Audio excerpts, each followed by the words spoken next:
பிப்ரவரி மாதம் 11ஆம் தேதி கர்த்தர் நம்மை அழைத்ததற்காக நாம் அவருக்கு நன்றி செலுத்தி அவரை ஆராதித்து துதித்து மகிழ்ந்து நாம் பாடுவோமாக. இந்த நாளில் நாம் அனைவரும் உள்ளத்தின் ஆழத்திலிருந்து அவரை நாம் கூப்பிட வேண்டும். ஆலயத்திற்கு வரும் பொழுது நாம் மகிழ்ச்சியோடு நாம் வர வேண்டும். ஏன் மகிழ்ச்சியோடு நாம் வர வேண்டும் என்றால், நாம் ஆண்டவரை காண்கிறோம். முழு மனதோடும் முழு ஆத்மாவோடும் முழு சரீரத்தோடும் நாம் இந்த ஆலயத்திற்கு வரும் பொழுது ஆண்டவரை நாம் அவருடைய கண்களால் நம்மை பார்க்க ஆவலோடு காத்துக் கொண்டிருக்கின்றார். அப்படியாக இந்த ஞாயிற்றுக்கிழமையில் ஆண்டவரை நாம் ஆராதிக்க வேண்டும். அவருடைய வார்த்தைகளை நாம் கேட்க வேண்டும். அவருடைய திரு சரீரத்தையும் ரத்தத்தையும் நாம் உட்கொள்ள வேண்டும். அப்படியாக நாம் உள்ளத்தின் ஆழத்திலிருந்து அவரை கூப்பிட பொழுது அவருடைய ஆவியின் வல்லமையால் நம்மை நிரப்புவார். அவருடைய ஆசீர்வாதத்தை முழு மனதோடு நாம் பெற்றுக் கொள்ள வேண்டும். அப்படியாக நீங்கள் அனைவரும் ஞாயிற்றுக்கிழமையில் இந்த கடற்கருநாளை கர்த்தர் நமக்கு ஓய்வு நாளாக நமக்கு கொடுத்துக் கொண்டிருக்கின்றார். இந்த ஓய்வு நாள் என்பது ஆண்டவருடைய நமக்கு கிருபையின் வரங்களால் நம்மை நிரப்பி நம்மை வழிநடத்தக்கூடிய இந்த ஓய்வு நாளை கர்த்தர் நமக்கு கொடுத்துக் கொண்டிருக்கின்றார். நாம் அப்படியாக வாழ்ந்து கொண்டிருக்கின்றோமா? ஒவ்வொரு ஞாயிற்றுக்கிழமையிலும் ஆண்டவரை நோக்கி நாம் ஓட வேண்டும். ஒவ்வொரு ஞாயிற்றுக்கிழமையிலும் அவரை நாம் அந்த திருப்பலியில் நாம் காண வேண்டும். நமக்காக நமக்கு முன்பே அவர் காத்துக் கொண்டிருக்கின்றார். எங்கே காத்துக் கொண்டிருக்கின்றார்? அவருடைய கூடாரத்தில் நமக்காக காத்துக் கொண்டிருக்கின்றார்.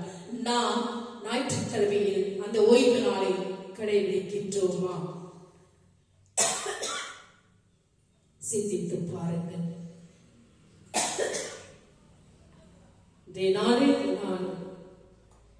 எபிரேயர் 10ஆம் அதிகாரம் 34ஆம் வசனத்தில் நான் கொடுக்கிறேன். பரலோகத்தில் அதிக மேன்மையும் நிலையுள்ளதுமான சுதந்திரம் உங்களுக்கு உண்டென்று அறிந்து உங்கள் ஆஸ்திகளையும் சந்தோஷமாய் கொள்ளையிட கொடுத்தீர்கள். எபிரேயர் 10ஆம் அதிகாரம் 34ஆம் வசனத்தில் வாசித்து பாருங்கள். நம் வாழ்வில் தேவைகளை நம்முடைய வாழ்க்கையில் அன்றாட வாழ்க்கையில் நாம் ஒவ்வொரு நாளும் கர்த்தரை மையமாக கொண்டிருந்தால் எப்போதும் அவரிடத்திலிருந்து எதிர்நோக்குவதற்குரிய நன்மையான காரியங்கள் ஏராளமாகவே உள்ளன. நாம் ஆண்டவரை நம்முடைய வாழ்க்கையில் ஒவ்வொரு நாளும் அவரை நாம் மையமாக கருத்தில் கொண்டு அவர்தான் நமக்கு முதலாவதாக நம்மோடு நம்முடைய வாழ்க்கையில் நமக்கு முன்பாக நம்முடைய வாழ்க்கை பாதையில் நம்மை அழைத்துக் கொண்டிருப்பவர் என்று நாம் அவரிடமிருந்து எதிர்நோக்குவதற்குரிய நன்மையான காரியங்கள் அனைத்தும் நமக்கு ஏராளமாகவே உள்ளன. நாம் அப்படியாக அவருடைய பாதையில் நாம் சென்று கொண்டிருக்கின்றோமா? சிந்தித்து பாருங்கள். சில சமயங்களில் நமக்கென்று தெய்வம் வைத்திருக்கும் சிறந்த விஷயங்களை உணர்ந்து கொள்வதற்கு முன் நிச்சயமாக ஏதாவது ஒரு போராட்டம் வாழ்வில் காணப்படும். தினந்தோறும் அல்ல, நம்முடைய வாழ்க்கையில் சில சமயங்களில் சில விஷயங்களுக்கு நாம் நிச்சயமாக ஏதாவது ஒரு போராட்ட வாழ்க்கையில் நாம் வாழ்ந்து கொண்டிருப்போம்.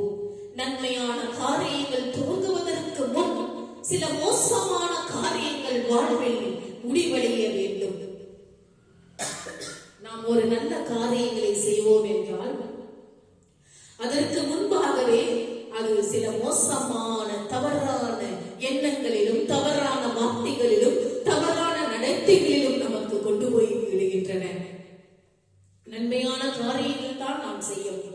அந்த நன்மையான காரியங்களை செய்யும் பொழுது சில தடங்கல்கள் நமக்கு வரும். ஏன் தடங்கல்கள் வருது? இப்படியாக தடங்கல்கள் வந்து கொண்டே இருக்கின்றன. இருக்கின்றன சிந்தித்து பாருங்கள். சாத்தான் அவன் நம்மளோடு உலாவிக் கொண்டிருக்கின்றான். ஏனென்றால் நாம் ஆண்டவரை காண்பதில்லை. நாம் தினந்தோறும் ஆண்டவரை எந்த விஷயத்தில், எந்த நேரத்தில், எந்த நாளில் நாம் கண்டுகொண்டிருக்கின்றோம். நாம் ஒவ்வொரு நாளும் ஆண்டவரை நாம் கண்டுகொள்ள வேண்டும். ஒவ்வொரு நாளும் அவருடைய வார்த்தையை நாம் நாவினால் உச்சரிக்க வேண்டும். அப்போதுதான் கர்த்தர் நம்மை ஒவ்வொரு நாளும் நம்மை வழிநடத்தி நம்மை காத்து நம்மளுடைய தேவைகளை நமக்கு இரட்டிப்பாக சந்திக்கக்கூடியவர் அவர் ஒருவர் தாமே.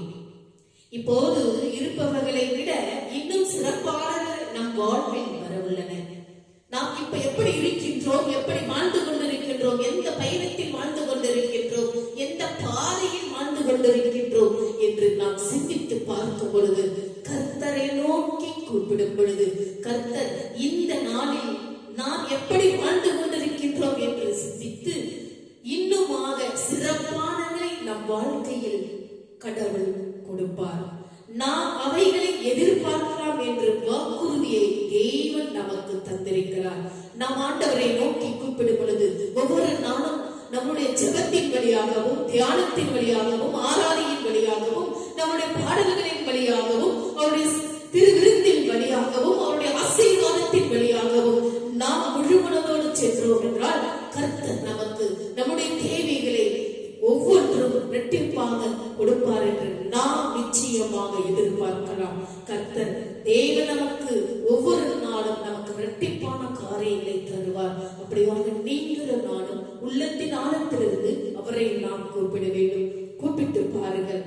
நாம் ஒவ்வொரு நாளும் கர்த்தரை நோக்கி கூப்பிடும் பொழுது நம் தேவைகள் அனைத்தும் அவர் இரட்டிப்பாக தருவார். உள்ளத்தின் ஆழத்திலிருந்து அவரை கூப்பிடும் பொழுது நம் தேவைகள் நிச்சயம் கிடைக்கும். அவரை அண்டி வருபவர்களை கர்த்தர் ஒருபோதும் கைவிட மாட்டார். என்னை நோக்கி கூப்பிடுங்கள், உங்களுக்கு நான் தகுந்த பலனை தருவேன் என்றார். ஆண்டவரை நோக்கி கூப்பிடும் பொழுது அவர் நிச்சயம் நம் தேவைகளை சந்திப்பார். அப்படியாக நாம் ஆண்டவரை நோக்கி ஒரு நிமிடம் நாம் உள்ளத்தின் ஆழத்திலிருந்து கூப்பிடுவோம். என் அன்புள்ள ஆண்டவரே, நீர் எனக்காக ஆயத்தமாக்கி உள்ள சிறந்த நன்மைகளுக்காக உமக்கு நன்றி செலுத்துகிறேன், ஸ்தோத்தரிக்கிறேன்.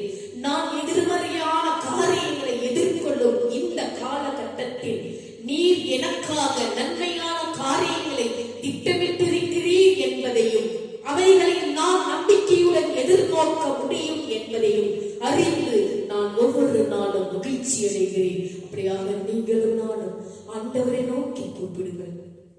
உள்ளத்தின் ஆழத்திலிருந்து அவரை நோக்கி கூப்பிடும் பொழுது நிச்சயம் நமக்கு கர்த்தர் இரட்டிப்பான காரியங்களை நமக்கு வழங்குவார். நீங்கள் ஏனோ தானே என்று கூப்பிடாமல் ஒவ்வொரு நாளும் அவரை உள்ளத்தின் ஆழத்திலிருந்து கூப்பிடும் பொழுது நம்மை பார்த்து நம் தேவைகளை ஒவ்வொன்றும் கர்த்தர் சந்திக்கக்கூடியவர். அப்படியாக இந்த நாளில் நாம் ஒவ்வொருவரும் உள்ளத்தின் ஆழத்திலிருந்து அவரை நாம் கூப்பிடுவோம். அப்படியாக இந்த நேரத்தில் நாம் நன்றியோடு இந்த ஆராதனை ஆண்டவருக்கு முழு மனதோடு நாம் அவரை பாடி துதிப்போமாக. ஒவ்வொரு நாளும் நம் வாழ்க்கை உள்ள ஒவ்வொரு நாளிலும் நம்மை கிருபையால் தாங்கி வழிநடத்துபவர் கர்த்தர் ஒருவரே என்று இந்த பாடல்களை பாடி அவரை நாம் துதிப்போமாக. ஆமென்.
நான் உங்களுக்கு வார வாரம் சொல்லிக் கொண்டிருக்கின்றேன், ஆண்டுடைய வார்த்தையில் ஜீவன் உள்ளது, உயிர் உள்ளது.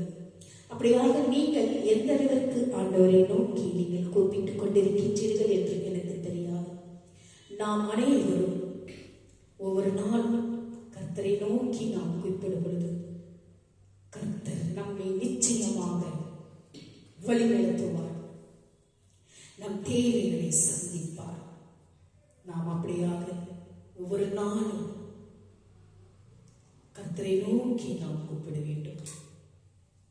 இந்த நாளில் நான் வார்த்தைகளை கொடுக்கும் பொழுது சில பேர் என்னிடம் கூறுகின்றார்கள், நீங்கள் பைபிளில் நீங்கள் அதிகாரத்தையும் வசனத்தையும் தெல்ல தெளிவாக நீங்கள் கொடுக்கின்றீர்கள், ஆனால் எங்களுக்கு படிக்கக்கூடிய அந்த ஒரு தருணம் இல்லை. ஏனென்றால் எங்களுக்கு ஒவ்வொரு நாளும் சோதனை மேல் சோதனை.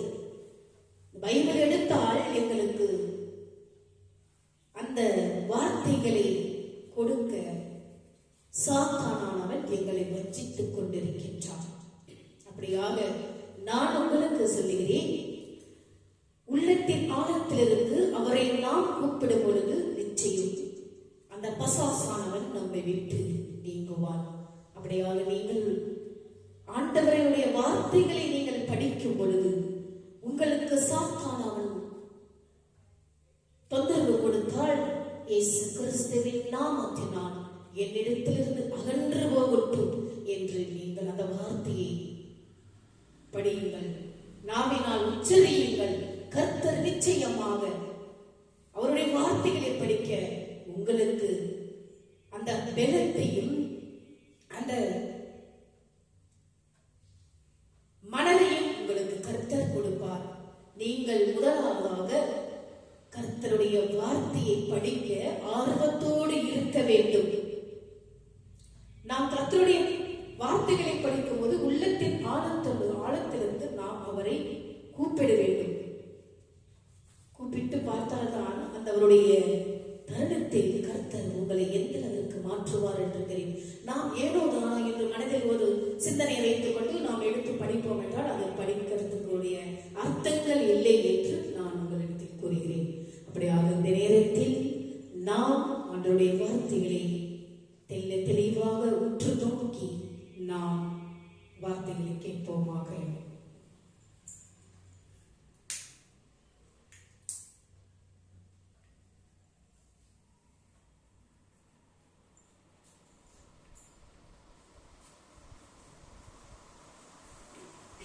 அப்போஸ்தலர் 13ஆம் அதிகாரம் 44ஆம் வசனம்.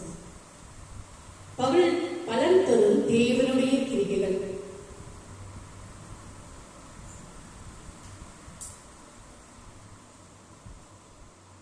அடுத்த ஓய்வு நாளிலே கொஞ்சம் குறைய பட்டணத்தார் அனைவரும் தேவ வசனத்தை கேட்கும்படி கூடி வந்தார்களாம். அப்போஸ்தலர் 13ஆம் அதிகாரம் 44ஆம் வசனத்தை நீங்கள் வாசித்து பாருங்கள். வெளிப்படையாக அதிசயமான இயற்கைக்கு அப்பாற்பட்ட நிகழ்வுகளை காணும் வாக்கியம் நமக்கு கிடைத்தாலும் கிடைக்காவிட்டாலும் தேவன் உலகில் சுறுசுறுப்பாக நமக்கு செயல்பட நமக்காக இந்த உலகத்தில் வாழ்ந்து கொண்டிருக்கின்றார். நாம் அனைவரும் ஏதோ தானோ என்று வாழ்ந்து கொண்டிருக்கின்றோம். அப்படியாக கர்த்தர் நமக்கு ஒவ்வொரு நாளும் நமக்கு இயற்கைக்கு அப்பாற்பட்ட நிகழ்வுகளை காணும் வாக்கியத்தை நமக்கு கொடுத்தாலும் கொடுக்கவிட்டாலும் தேவன் இந்த உலகில் நமக்கு பலத்தையும் சுறுசுறுப்பையும் உற்சாகத்தையும் ஊக்கத்தையும் கொடுக்க நமக்கு ஆவலோடு நமக்கு காத்துக் கொண்டிருக்கின்றார். ஜனங்களையும் ஜாதிகளையும் தேவன் தம்மிடம் கொண்டு வருகிறார். தமது ராஜ்யத்தை கட்டி எழுப்புகிறார்.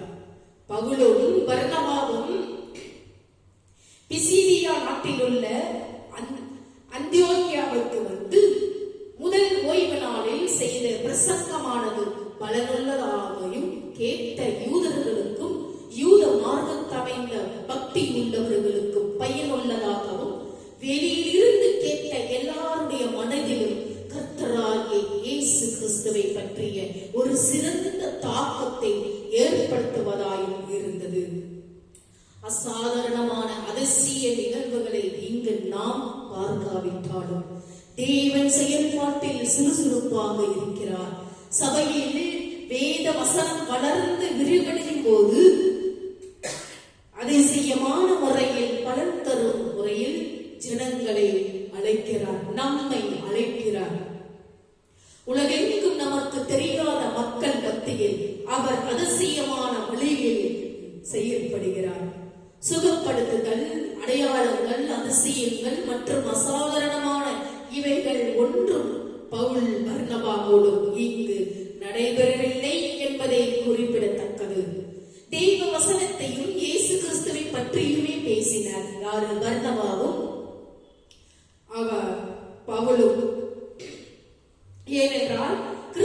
கிறிஸ்துவால் நிறைவேற்றப்பட்ட மீட்பை விட அசாதாரணமானது வேறு ஒன்றும் இல்லை என்கிறார்கள்.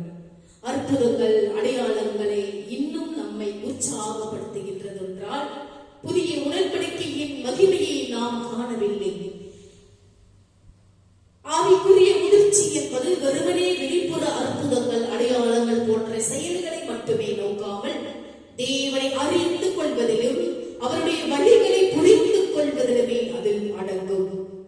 தேவன் தமது வழிகளை மோசேக்கும் தமது கிரியைகளை இஸ்ரவேல் புத்திரருக்கும் தெரிய பண்ணினார். சங்கீதம் 103:7 வாசித்து பாருங்கள்.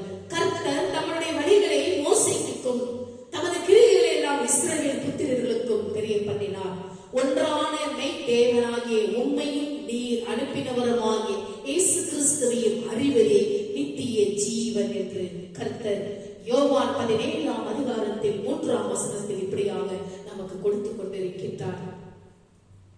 பிசிதியாவில் உள்ள அந்தியோகியா பட்டணத்தார் பவுல் பிரசங்கித்த இயேசு கிறிஸ்துவை குறித்தும் அவருடைய மார்க்கத்தை குறித்தும் தெளிவாய் கேட்பதற்கும் அறிந்து கொள்வதற்கும் ஆர்வமுடையவர்களாய் மறுநாளில் ஜெப ஆலயம் நிரம்பத்தக்கதாய் கூடி வந்தார்கள். இந்த மோசே ஆண்டவருடைய வார்த்தைகளை பிசிதியாவில் உள்ள அந்தியோகியா பட்டணத்தில் பவுல் அங்கே ஆண்டவருடைய வார்த்தையை பிரசங்கித்தார்கள். உண்மையான வார்த்தைகளை ஆண்டவருடைய உண்மையான வார்த்தைகளை அந்த பிசிதியாவில் உள்ள அந்தியோகியா பட்டணத்தில் பவுல் என மனுஷன் அவருடைய வார்த்தைகளை அவர் அந்த இடத்தில் பிரசங்கித்தார். ஆர்வத்தோடு மக்கள் அந்த பிசிதியா பட்டணத்தில் உள்ள மக்கள் ஆண்டவருடைய வார்த்தைகளை கொடுக்கும் பொழுது ஆர்வமுடையவர்களாக இருந்தார்களாம். அப்பொழுது அங்கே மறுநாளிலே ஒரு ஜெப ஆலயம் உள்ள அங்கு நிரம்பி வந்தார்கள் என்று இந்த வசனத்தில் கூறுகின்றன. தேவனுடைய வார்த்தையை நம்மால் கேட்க முடியும். அந்த மன்னாவை நாம் உட்கொள்ள முடியும். வார்த்தையினால் ஜீவிக்க முடியும், கனி தர முடியும். இவ்விதமான ஒரு வாழ்வை தானே கர்த்தர் நமக்கு எதிர்பார்த்து கொண்டிருக்கின்றார் நம்மிடத்தில். இதோ உங்களுடைய கட்டளைகள் மேல் வாஞ்சியால் இருக்கிறேன். சங்கீதம் 119:40 வாசித்து பாருங்கள். இதோ உங்களுடைய கட்டளைகள் மேல் நான் வாஞ்சியால் இருக்கிறேன். நீங்கள் வளரும்படி புதிதாய் பிறந்த குழந்தையை போல திருவசனமாகிய களங்கமில்லாத ஞான பாலின் மேல் வாஞ்சியாய் இருங்கள். 1 பேதுரு 2:3 நமக்கு தெளிவாக கொடுத்துக் கொண்டிருக்கின்றன. கர்த்தர் சொல்லுகிறார், இதோ உங்களுடைய கட்டளைகள் மேல் வாஞ்சியாக இருக்கிறேன். நீங்கள் ஒவ்வொரு நாளும் என் பிள்ளைகளாக குடும்பமாக வளர வேண்டும். ஒரு புதிதாய் பிறந்த குழந்தை போல திருவசனமாகிய கலங்கமில்லாத ஞானப்பாலின் மேல் நீங்கள் வாஞ்சியாயிருங்கள். கர்த்தர் நமக்கு தெளிவாக இந்த வார்த்தைகளை கொடுத்துக் கொண்டிருக்கின்றார். நாம் எப்படியாக இந்த உலகில் வாழ்ந்து கொண்டிருக்கின்றோம்? நாம் இன்னுமாக ஆண்டவருடைய ஆவியில் நாம் வளரவில்லை. இன்னுமாக நாம் ஆண்டவருடைய ஜீவியத்தில் நாம் வாழவில்லை. பசாசுகளோடு தான் நாம் அதிகமாக உளவாடிக் கொண்டிருக்கின்றன. தேவன் நம்மை ஒவ்வொரு நாளும் நம்மை நோக்கி காத்துக் கொண்டிருக்கின்றார். என் பிள்ளைகள் ஏன் இப்படி பசாசனுடைய வழிகளில் பாதையில் சென்று கொண்டிருக்கின்றார்களோ என்று கலங்கி கொண்டிருக்கின்றார். அந்த கெத்சமனே தோட்டத்தில் நமக்காக மண்டியிட்டு இரத்த கண்ணீரோடு நமக்காக ஆவியானவரிடத்தில் அழுது புலமிட்டுக் கொண்டிருக்கின்றார். இன்னுமாக நாம் அசுத்த ஆவிகளில் தான் வாழ்ந்து கொண்டிருக்கின்றோம். நாம் இனியும் அப்படி வாழாமல் நமக்காக நம்மை படைத்த இந்த உலகத்தை படைத்த இந்த உலகத்தில் உள்ள அத்தனையும் நமக்காக படைத்த கர்த்தருக்கு நாம் எந்த அளவிற்கு அவரோடு நாம் உளவாடி கொண்டிருக்கின்றோம் என்று சிந்தித்து பாருங்கள். ஒவ்வொரு நாளும் ஆண்டவருடைய வார்த்தையை படியுங்கள், கேளுங்கள். உங்களுக்கு படிக்க தெரியவென்றாலும் கேட்டு பயிர்த்திருங்கள். மொபைலில் இருக்கின்றன, டவுன்லோடு பண்ணுங்கள், படியுங்கள். ஏதேதோ பார்த்து கொண்டிருக்கின்றீர்கள். ஆனால் அந்த மொபைலில் நாம் அதை டவுன்லோடு பண்ணி ஆண்டவருடைய வார்த்தையை படிப்பதில்லை. படித்து பாருங்கள். யூடியூப் சேனல் பார்த்துக் கொண்டிருக்கின்றீர்கள், ட்விட்டர் பார்த்துக் கொண்டிருக்கின்றீர்கள், பேஸ்புக் பார்த்துக் கொண்டிருக்கின்றீர்கள், இன்ஸ்டாகிராம் பார்த்துக் கொண்டிருக்கின்றீர்கள், வாட்ஸ்அப் பார்த்துக் கொண்டிருக்கின்றீர்கள், அத்தனையும் பார்த்துக் கொண்டிருக்கின்றீர்கள். அல்லது எதை பார்த்து நீங்கள் பயன்பட்டுக் கொண்டிருக்கின்றீர்கள்? எதை படித்து பயன்படுத்திக் கொண்டிருக்கின்றீர்கள்? ஆண்டவருடைய வார்த்தையை படியுங்கள்.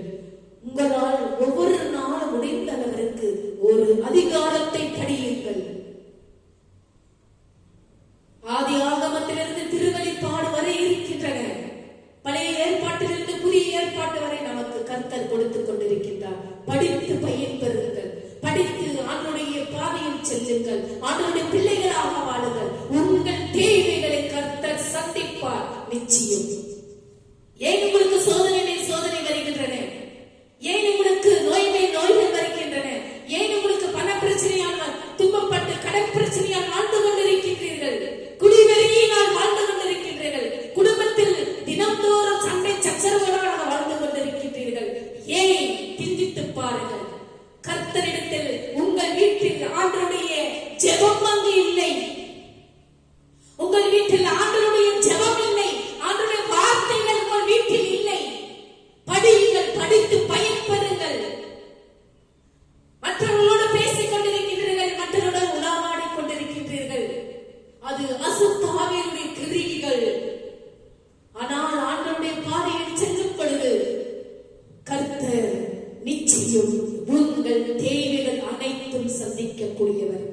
குடும்பங்களில் எவ்வளவோ பிரச்சனைகள், சோதனைகள், நோய் நொடிகள், கவலை, கண்ணீர்கள், கடன் பிரச்சனைகள், போராட்டங்கள் அத்தனையும் சூழ்ந்து கொண்டிருக்கிறோம். ஏனென்றால் நீங்கள் கர்த்தரை அறியவில்லை, கர்த்தரை நோக்கி ஓடவில்லை, கர்த்தரை நோக்கி 2-3 நிமிடம் ஜெபிப்பதில்லை. அதுதான் அர்த்தம். அப்படியாக இன்றையிலிருந்து நீங்கள் ஆண்டவரை நோக்கி கூப்பிடுங்கள். நம்மை படைத்த ஆண்டவரை நோக்கி கூப்பிடுங்கள். உள்ளத்தின் ஆழத்திலிருந்து 2-3 நிமிடம் கூப்பிட்டு பாருங்கள். நிச்சயம் பலன் உண்டு.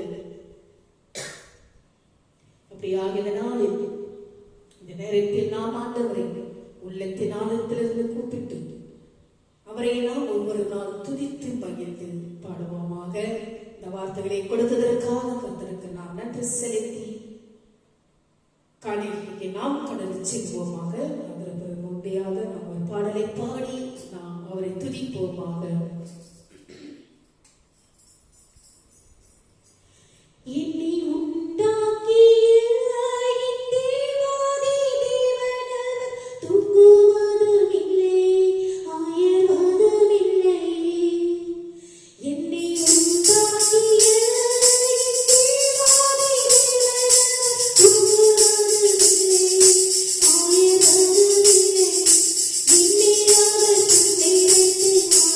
Thank you.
இறைவா, இந்த காணிக்கையை ஆசீர்வதித்து புனிதப்படுத்தி ஆவியிலும் உண்மையிலும் உமக்கு உகந்ததாக செய்திருடும்.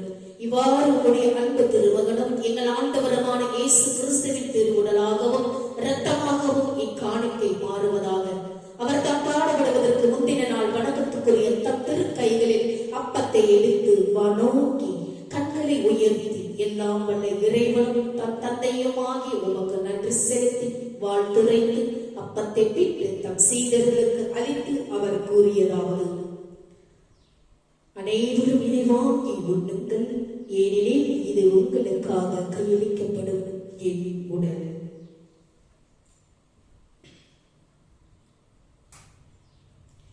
அவ்வண்ணமே உணவருந்திய பின் மகிமை மிகுந்த இக்கிண்ணத்தை வணக்கத்துக்குரிய தம் திருக்கைகளில் எடுத்து மீண்டும் உமக்கு நன்றி செலுத்தி வாழ்த்துரைத்து தம் சீடர்களுக்கு அளித்து அவர் கூறியதாவது: அனைவரும் இதை வாங்கி பருகுங்கள், ஏனெனில் இது புதிய நித்திய உடன்படிக்கைக்கான என் இரத்தம்.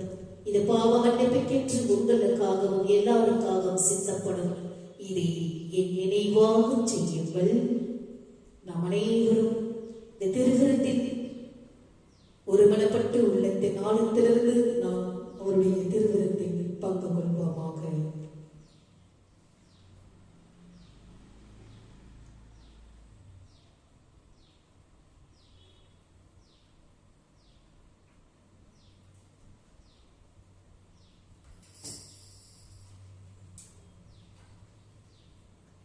நேரத்தில் நாம் கர்த்தருக்கு நன்றியோடு ஒருவரை நாம் துதித்து பாடி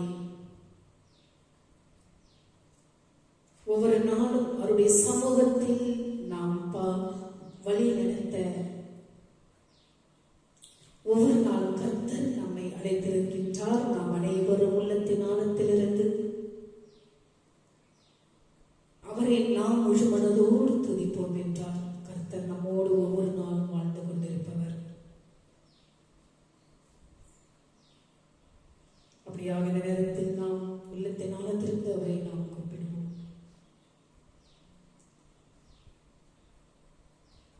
இந்த நாளில் வரும் புதன்கிழமை நமக்கு ஆஸ் வெனஸ்டே. ஆண்டவரை நாம் 40 நாட்களாக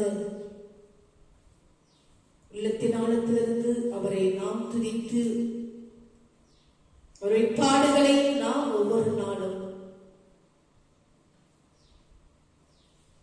படித்து பயன்பெற வேண்டும். 40 நாளும் கர்த்தர்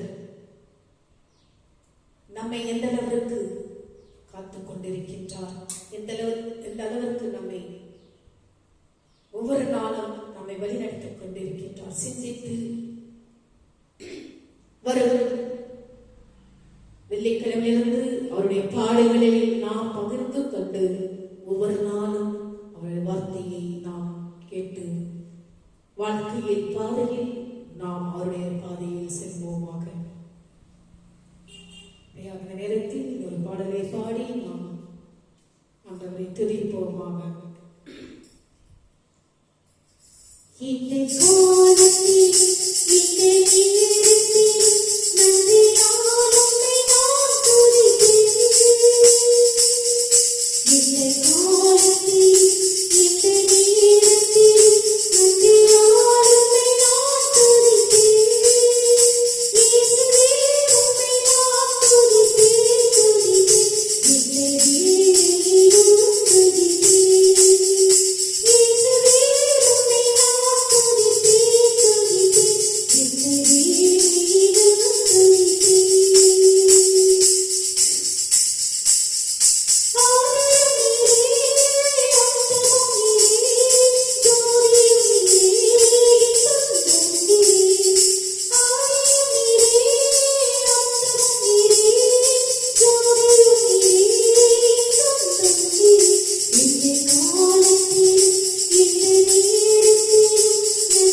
என் ஆத்துமாவே கர்த்தரை ஸ்தோத்திரி, என் முழு உள்ளமே அவருடைய பரிசுத்த நாமத்தை ஸ்தோத்திரி.